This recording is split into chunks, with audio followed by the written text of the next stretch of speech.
Olá pessoal, mais uma videoaula aí. Vamos falar então sobre olfato, gustação e tato. Olfato e gustação que estão intimamente aí ligados. E o tato, como é uma característica simples, a gente consegue estudar nesse mesmo vídeo. Então vamos lá. Olfato. Nós só podemos perceber os cheiros porque as substâncias soltas soltam partículas no ar. Quando essas partículas chegam até as nossas cavidades nasais, as fossas nasais, localizadas no interior do nariz, elas estimulam as células sensitivas ali presentes, que se concentram em uma região das cavidades nasais. Pelo nervo olfatório, essas células mandam mensagens ao cérebro, que as interpreta e nos permite identificar os cheiros. O olfato humano não é tão desenvolvido quanto o da maioria dos mamíferos. Temos mamíferos aí com uma sensibilidade olfativa muito mais desenvolvida que a nossa, por exemplo, o cão, Ainda assim, temos cerca de 40 milhões de receptores, que nos possibilitam perceber cerca de 10 mil odores diferentes. Já alguns cães, como o pastor alemão, por exemplo, têm 2 bilhões desses receptores, ou seja, olha a diferença da capacidade olfativa de um cão para um ser humano aí. Então, olha só, a gente tem uma imagem aqui que representa uma cavidade nasal, uma fossa nasal, a entrada de uma das narinas aqui, que desce para faringe, laringe, traqueia, juntando com a da boca. Aqui a gente tem a língua, a boca aqui, os dentes e tal. Então, olha só, cérebro, temos aqui uma glândula, não importa qual agora. O importante para a gente é aqui os nervos. Então, os nervos olfatórios aqui, ele tem ramificações.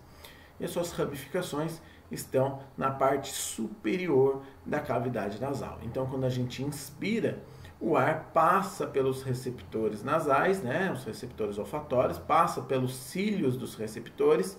Essas células nervosas identificam odores diferentes e transmitem isso através do nervo olfatório, que vai levar a mensagem para ser traduzida ao cérebro.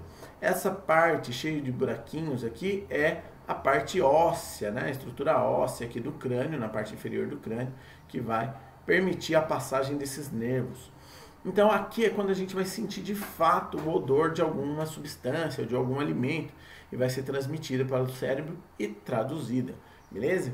Vale lembrar que aqui a gente não tem representado, mas temos os pelos da cavidade nasal, que servem para filtrar o ar que entra aqui. Então, quanto maior a partícula a ser inalada e identificada, mais difícil é, Quanto mais fina e menor for essa partícula, mais fácil de identificar, porque ela não vai ser filtrada pelos pelos aqui da cavidade nasal, que tem um papel fundamental de purificar o ar, que vai ser inalado, E essa cavidade também serve para aquecer e umedecer o ar, que vai ser enviado lá para dentro dos pulmões.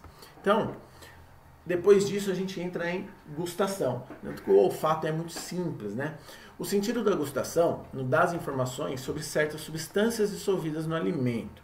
Por meio da gustação é possível perceber gosto. Reparem, pessoal, tomem muito cuidado com isso. A gente está falando de gosto, não estamos falando de sabores. E a gente vai falar um pouquinho mais disso. Gostos diferentes e reconhecer diversos tipos de alimento. Podemos, por exemplo, identificar alimentos ricos em açúcares e evitar alimentos estragados. Mas, assim como em relações ao cheiro, nem todas as substâncias prejudiciais podem ser identificadas pelo gosto. Pessoal, olha só, eu trouxe essa imagem aqui para representar algo que não existe mais. Antigamente era trazido esse conceito aí da imagem de que partes da língua seriam responsáveis por reconhecer diferentes gostos, Que o gosto doce era sentido na ponta da língua, o azedo mais nas laterais, o salgado na borda da língua e o amargo no final da língua. Não existe isso, pessoal. Isso aí é um conceito já não trabalhado mais, A gente já sabe hoje, através de pesquisa científica, de que as papilas, que a gente vai falar um pouco mais para frente, que reconhecem os sabores, elas estão diversificadas e espalhadas na superfície da língua. Então eu sinto amargo desde a parte posterior até a parte anterior da língua, nas laterais também, a mesma coisa o salgado, ou seja, esses sabores, esses gostos são sentidos de forma espalhadas na superfície da língua e não mais como era representado antigamente. E aqui a gente tem um conceito também de um gosto. Na verdade é um sabor aqui diferente, que é o umami, que a gente vai falar um pouquinho também. Então olha só, Na parte da língua de cima existem pequenas elevações que podem ser vistas a olho nu, que são as papilas gustatórias ou papilas gustativas. O gustatórias é o mais ideal, tá? Cada papila contém botões gustatórios que só podem ser vistos com o auxílio de microscópio. Com os botões gustatórios percebemos 4 tipos de sensações fundamentais, que são os gostos básicos: o doce, o salgado, o azedo e o amargo. Ou seja, pessoal, quando eu falo em gustação, capacidade de reconhecimento de gosto da língua, eu só consigo identificar esses 4, né, gostos básicos. Gostos são diferentes de sabores. Os sabores são desenvolvidos através da gustação e também do olfato. Então, quando eu falo do gosto, né, eu estou falando desses 4 gostos. Agora, quando eu falo em sabores, eu tenho uma infinidade de sabores. Então, imagine um exemplo. Você tampa o nariz, pega uma bala sortida qualquer. Por exemplo, aquelas balas que, né, vem de uva, de morango, de abacaxi, de laranja, tudo junto lá. Você pega uma sem saber qual é o sabor, qualquer uma lá, tampa o nariz e põe a bala na boca. Você consegue sentir o gosto básico. Qual que é o gosto? Você vai sentir doce. Você vai sentir doce porque a sua língua tem a capacidade de identificar o gosto doce. Mas você não vai saber, enquanto não estiver respirando, você não consegue saber qual é o sabor dessa bala. Você sabe que ela é doce, mas você não sabe se é de uva, se é de limão, se é de morango, se é de maracujá, qualquer coisa que seja. Quando você solta lentamente o nariz e começa a sentir o aroma que aquela bala exala, você vai conseguir identificar daí o sabor daquela bala. E não só o gosto. O gosto é um sentido da gustação, mas o sabor é o conjunto da gustação com o olfato. Então eu preciso dessa combinação para sentir sabor. O gosto eu sinto só pela língua. Aí sim, o doce, salgado, azedo e amargo. Beleza? Então, quando os botões gustatórios são estimulados por partículas de alimentos dissolvidos na saliva, eles enviam mensagens ao sistema nervoso. Esse sistema recebe também as informações dos aromas dos alimentos lá no olfato, né? E ao interpretar esse conjunto de informações, o cérebro traduz as mensagens em sensação do sabor. Vale lembrar aqui também que não só esses, né, não só os 2 sentidos aí são responsáveis por traduzir o sabor de um alimento. Existe uma outra característica até trabalhada pelos cientistas, que é a questão visual dos alimentos. Olha um exemplo disso. Se eu pegar um suco de laranja, feito com o sabor da laranja e com o gosto básico, doce, meio, né, azedinho, ele levemente azedo da laranja. Então, eu tenho o ácido da laranja, que me traz uma sensação de azedo, de leve, com o sabor doce do açúcar da laranja. E aí eu tenho o odor exalado pela laranja. Bacana. Só que se eu colocar um corante de cor vermelha, ou melhor, um corante azul, e esse suco fique azul. Se você tiver um copo de suco laranja na cor original e um copo de suco laranja azul, se você tomar o mesmo suco de cores diferentes, o azul não parece tão saboroso quanto ao da cor original. Por quê? Porque o seu cérebro ele também associa a cor do elemento ao sabor. Ou seja, o seu cérebro já sabe, você está acostumado desde que você nasceu, de que a laranja tem a cor laranja, aquela cor amarelada, meio avermelhada, né, que dá a cor laranja. Então você está acostumado a assimilar a palavra e a fruta laranja à cor laranja desde que você se entende por gente, né? Então quando você fala, ó, eu tenho um suco de laranja azul, isso cria uma espécie de um choque ali, né, no seu cérebro. Ele não consegue traduzir aquela informação da forma que deveria. Ele deveria ser treinado para aquilo. Mas você já treinou a vida inteira a falar que laranja é laranja. Então, quando você toma aquele suco de laranja azul, ele não parece tão saboroso quanto seria um suco de laranja original. Por quê? Porque parte da sensação de sabor que o seu cérebro traduz também parte da questão visual que você tem daquele alimento. Então, o ideal seria cor, né, visual, temos a gustação da língua e o olfato do nariz para reconhecer esse conjunto e formar um sabor verdadeiro do alimento que você consome. Então, quando você tampa o olfato, você perde parte do sabor. Quando você queima a língua, você perde parte do sabor da gustação, mas ainda sente o olfato, né? Agora, se você não quiser sentir nenhum nem outro, você tem que terminar os dois, aí, deixar de funcionar os dois, né? Então, olha aqui que bacana. A gente tem uma imagem, né? Desses pontinhos da língua são as nossas papilas gustatórias. E elas existem em 3 tipos diferentes. Quais são os 3 tipos? Temos a fungiforme, que é a mais comum, que são esses pontinhos.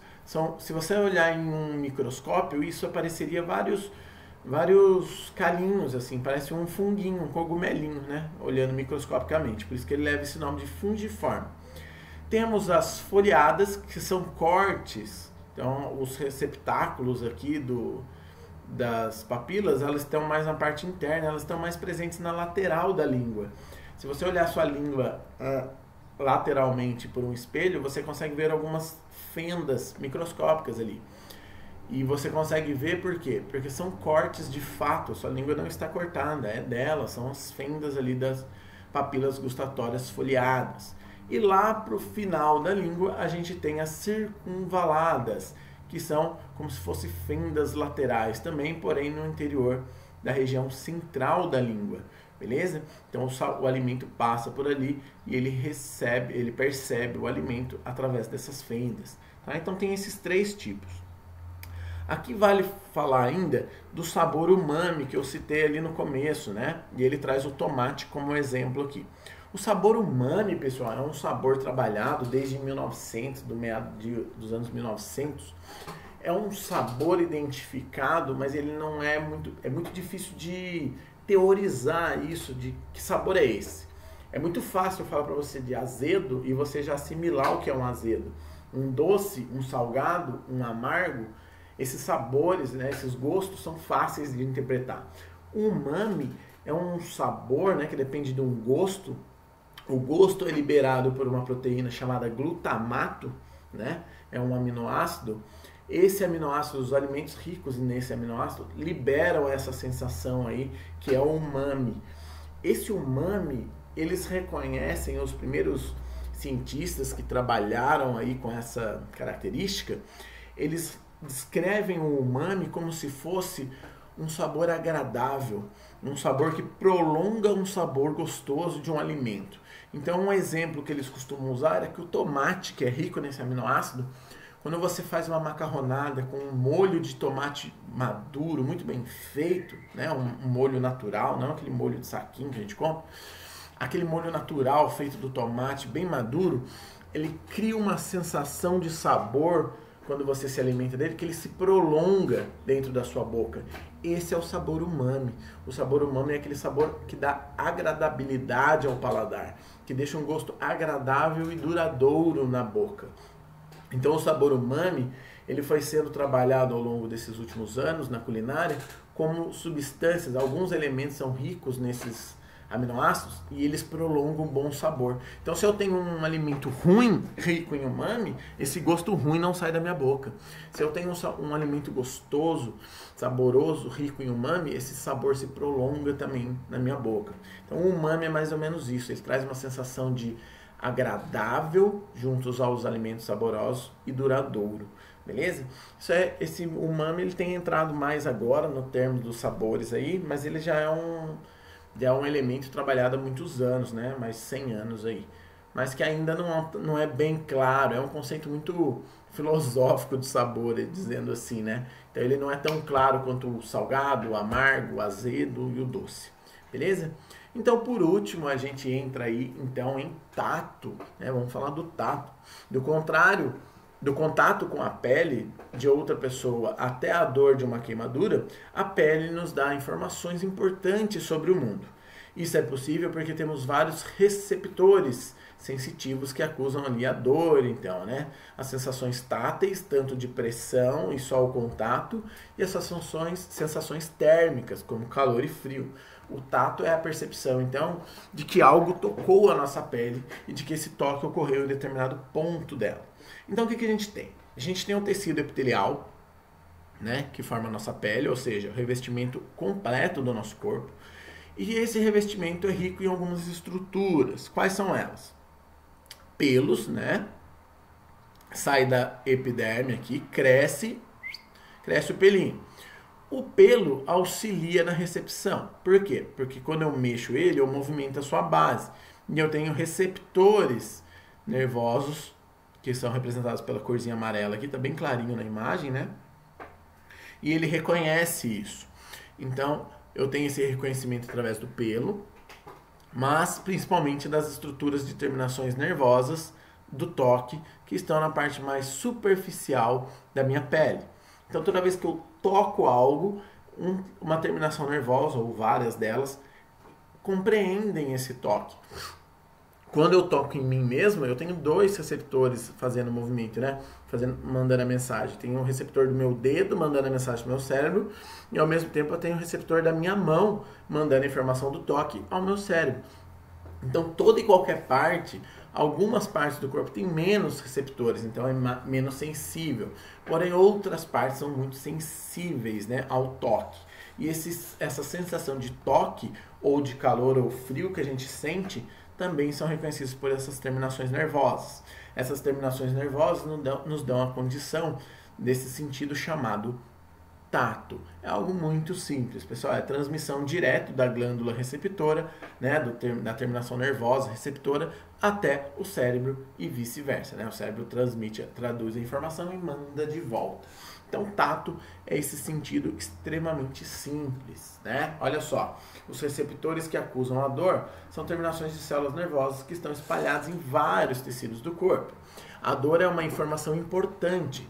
Ela nos diz que algo está errado ocorrendo em nosso corpo. A dor impede, por exemplo, que uma pessoa tente mover a perna quebrada, o que poderia piorar a fratura. Ou seja, a gente tem a dor como um mecanismo de defesa, né? Se algo dói, significa que está machucando. Se está machucando, isso não é saudável para o meu tecido, para o meu órgão, para o meu sistema. Então, quando eu tenho dor também, não só externa, mas também em terminações nervosas internas, como a dos ossos, terminações nervosas dos ossos, se eu quebro um braço, uma perna, qualquer coisa que seja, quando eu tento movimentar aquele osso e ele está lesionado, ele dói. Ele dói por quê? Para me mandar a informação de, ó, tem coisa errada aí. Não use ele por enquanto, não force ele por enquanto. E ao longo de que ele vai se recuperando, essa sensação de dor vai diminuindo. Então, é um sistema de defesa. Existe uma condição rara aí, que é uma doença que a pessoa não tem essas terminações nervosas funcionais, ou seja, ela não sente dor. Pensa no risco disso. Ah, professor, deve ser legal, né? Não sentir dor, pensa que bacana. Só que você pensa, eu não sinto dor. Então, se eu estiver brincando, se estiver fazendo alguma coisa aí, eu recebo um corte ou uma fratura que seja, eu não percebo isso. Isso pode ocasionar um quadro grave, por exemplo, de hemorragia. Se eu tenho um corte na parte de trás do meu joelho, por exemplo, aqui, é um tipo de lugar que eu não vou ver se eu não sentir dor. Isso vai ficar lesionado, pode gerar uma infecção, pode ficar aberto ali, ferimento, né? Uma infecção, uma inflamação generalizada e eu morrer por causa de um quadro de infecção, de um machucado tão simples, por exemplo. Uma fratura ou uma lesão no órgão interno, uma hemorragia, se eu não tenho receptor de dor, eu vou sangrar até a morte sem perceber. Olha para você ver o risco disso, né? Então, ó, certas substâncias agem diretamente nesses receptores de dor, como é o caso de alguns anestésicos locais usados por dentistas, que atuam em receptores nas gengivas, né? A famosa, como que fala? Anestesia, né? Anestesia aí para fazer tratamento dentário ou até mesmo anestesia para levar sutura, né? O ponto em cortes profundos. Aí a gente tem alguns, por exemplo, olha o exemplo que ele traz aí, ó. A aspirina e outros medicamentos inibem a produção de algumas substâncias que produzem dor e inflamação em diversas regiões do corpo. Outros tipos de analgésico atuam diretamente nos centros de dor no cérebro. Ou seja, quando a gente fala em analgésicos, medicamentos que impedem a produção de dor, aí, a transmissão, pode ser dois tipos. A dor pode ser enganada ali, mascarada lá no receptor, então que seria uma anestesia local, por exemplo. Ele impede que a informação chegue até o cérebro, então você deixa de sentir a dor. ou pode ser um medicamento que age direto no receptor lá no cérebro, então a dor passa como um todo. Então sabe esses medicamentos que ele fala, serve para dor no corpo, dor muscular, relaxante e tudo? Ou seja, normalmente age direto no cérebro, porque ele impede a sensação de chegar lá. Então não importa se é no pé, nas costas do braço, ele vai funcionar. Agora aquelas anestesias locais, ela só funciona no local por quê? Porque ela age só na terminação nervosa lá na região, ele não chega até o cérebro. Então, o seu pé, por exemplo, pode estar anestesiado, mas você sentir dor na mão. Então, não é o cérebro que está sendo evitado de receber informação nervosa. É só o seu receptor do seu pé que está com anestesia, por exemplo. Beleza? Então, pessoal, o que a gente tinha para falar de olfato, gustação e tato era isso aí. Se ficou alguma dúvida, deixa no comentário ou me manda uma mensagem e a gente tira essas dúvidas aí. Beleza, pessoal? Até a próxima aula e fui!